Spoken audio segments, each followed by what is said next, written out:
Hello there.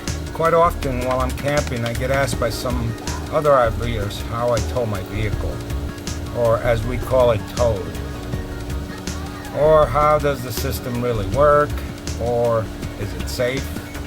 So I decided to do a video. For those of you who wonder how a car is towed behind a motorhome, it's actually very simple and very safe. As long as you follow the rules and instructions given by the professional who installs it for you. The first thing to do is actually to get a base plate installed on your towed vehicle. Most RV centers that do the installation can order the base plate that will fit your year and model vehicle. One thing I want to point out is that not all vehicles can be towed on all four wheels. Your dealer can tell you if your vehicle can be towed on all fours. I happen to have two vehicles and both are able to be towed on all fours. I own a Saturn Vue, which are very well known by RVers, that they're tow ready from the factory. My other vehicle is the H3 Hummer, which is a 4x4, which you're looking at now, and they're very convenient to tow on all fours as well. Let's take it a step at a time on how I tow my H3 Hummer behind my 34-foot Dolphin LX motorhome. My base plate was ordered for my model vehicle and installed by a specialist. I also had custom-made locking pins brackets that slide into each side of my base plate, which is right there.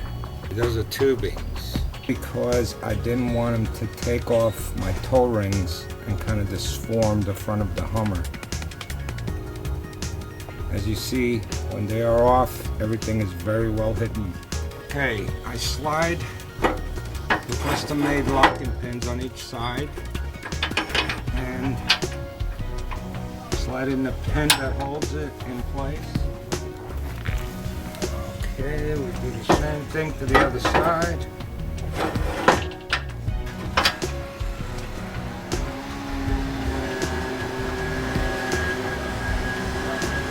Okay, now we're ready to drive up the car to the motorhome. We're ready to drive the towed up to the rear of the motorhome to hook up the tow bars that are installed in back of the motorhome. Pull up and stay the right distance and make sure you as center as possible to the tow bars there that are right behind the motorhome. So we just pull up and we stay about 3 feet behind the motorhome. Each sliding cylinder goes in and out so that it can be adjusted. Take the pins out, cotter pin and the pin, slide it into the bracket, and you put in cotter pin. Do the same on the other side.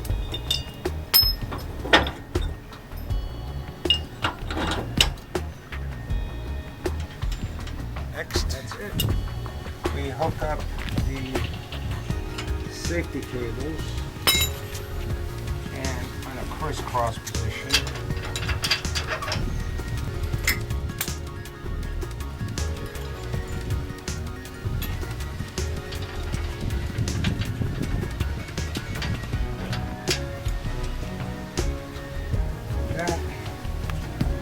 These are just in case. Alright, next we hook up the electrical cable. That's for the lights so that they run in tandem with the motorhome. So we take this cable that we've already hooked up to this side, we run it on top of the bracket, and there's a socket right under the motor, the H3. Secure it, hook it up, and strap it to a bunch of cord, like so. And then last but not least, we have the safety cable for the brakes. This is for a brake emergency brake switch. case these bars get disengaged from either side of the vehicle, that will pull a switch here that will automatically engage the brakes in the towed vehicle. Don't want to ever test that. Hopefully it'll work, but hopefully I never have to. Okay, now all the outside hookups are done. Next, we go and do the inside of the H3 and get it ready to be towed by the four-wheel drive in neutral. We'll go step by step with that. We turn the ignition key to on. Number 2, we put the transmission into neutral. That is in neutral right now. Okay, we hold in the four-wheel high and the four-wheel low for 10 seconds.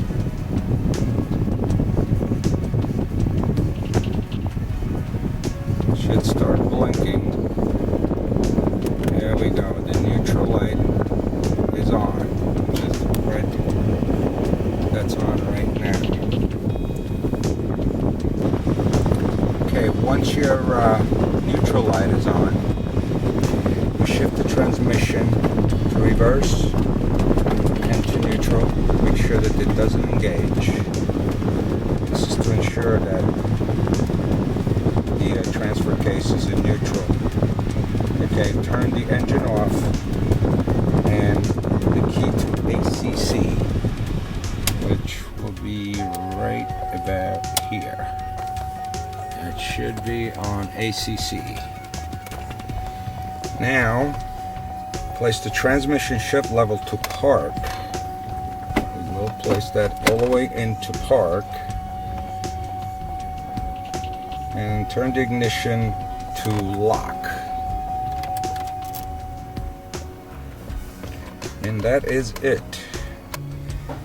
Next, we hook up the brake buddy system to the brake pedal so that the vehicle will assist braking when stopping with the motorhome. Note that most state laws require that you have a brake assist system for your towed. I shift the seat all the way back, and by putting it all the way back, we're giving it plenty of room for the brake buddy to sit on the floor, and we hook the bracket of the brake body right to the pedal. We make sure it's nice and snug, and we lock it in position. This will make sure that it won't come off the pedal.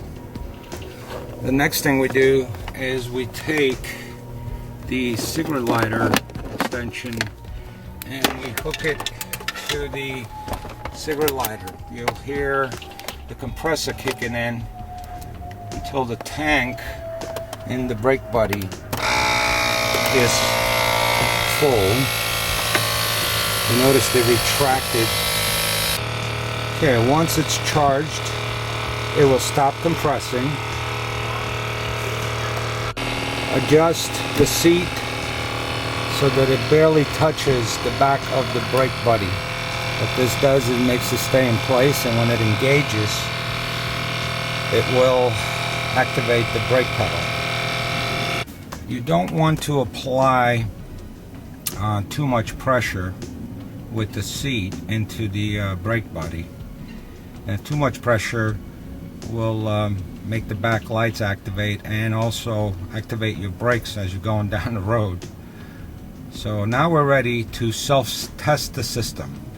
By pushing the self-test button, which is right here, it will test it and make it inside and out at least 4 times.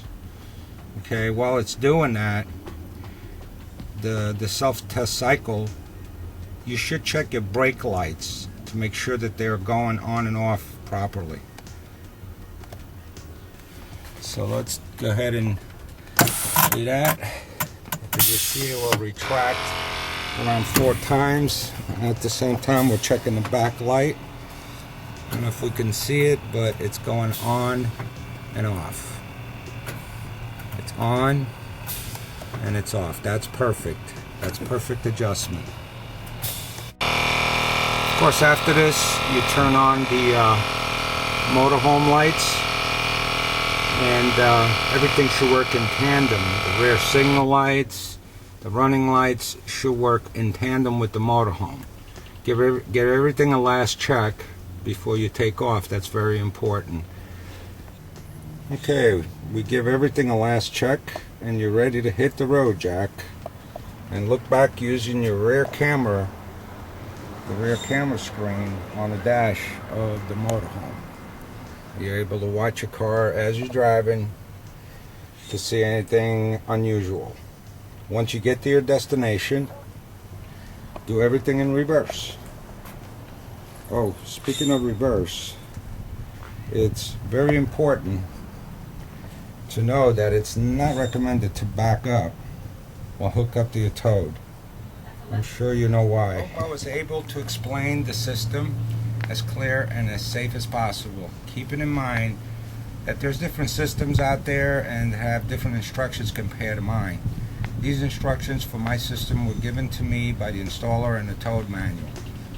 Along with my own experience of doing this for the last 10 years or so, with the same system, I've traveled south to Key West and north to Niagara Falls towing my H3 and have never had a problem with the system. I'm not promoting the brand's name or my system at all, but I will say that it did what it said it would do. Thank you.